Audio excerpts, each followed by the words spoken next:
The big spending politicians in Washington could learn a few things from the Norwegians, because when it comes to whether a government should run budget deficits or budget surpluses, the U.S. and Norway could not be further apart. While the U.S. government continues to spend money it doesn't have, the Norwegians refuse to spend their budget surplus from oil. They decided long ago to put most of it in the bank for a rainy day.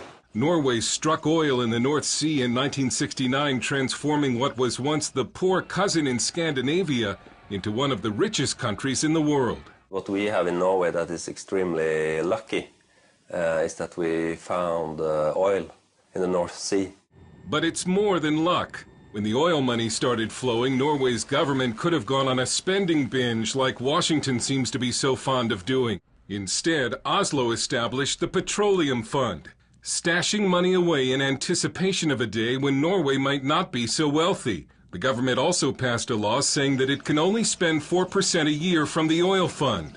That's caused the fund to grow to $500 billion, 3 times the annual government budget. And by using only the interest from the oil fund while adding more principal each year, the oil fund should be worth about $1 trillion by 2020. But if you think Norway only has a budget surplus because of oil, you just might be wrong.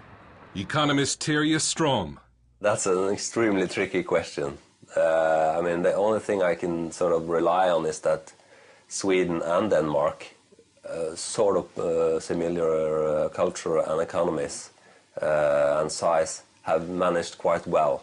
And without Norway's oil, Denmark was running a budget surplus until the current global financial crisis hit. Sweden, also without Norway's oil, expects a budget surplus this year, and both have lavish, cradle-to-the-grave welfare states like Norway. So is it oil wealth, or is it something about Scandinavians?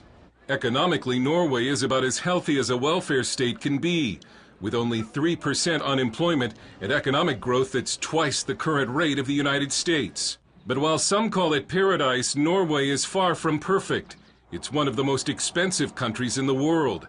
A fast food meal for one can cost as much as $20, in part because the fast food employee is paid Norway's generous minimum wage of about $25 an hour. Norwegians also frequently complain that for an oil-rich nation, Norway should have better roads and schools. But part of the reason for that is the government refuses to spend more of its oil wealth.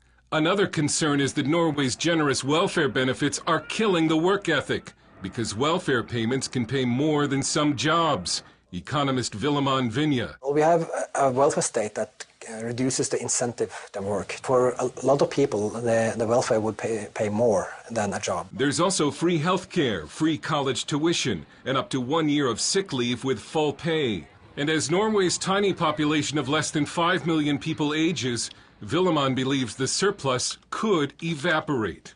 Around 2030 or so, we will have elements of what you have in the States as well. I don't necessarily think that our plan is sustainable in the long run. Well, it can be sustainable, but it depends on the choices we make. These Norwegian economists were very hesitant to criticize the lack of fiscal discipline that seems to reign in Washington, D.C. But here in a land that believes saving for the future is more important than spending on the present, the cause of the U.S. budget crisis seemed to be a no-brainer. Running unsustainable policies over long term really make a big mess. So in this land of the midnight sun, there exists a common sense about budgets and government spending that seems to have eluded some politicians in Washington. Dale Hurd, CBN News in Oslo, Norway.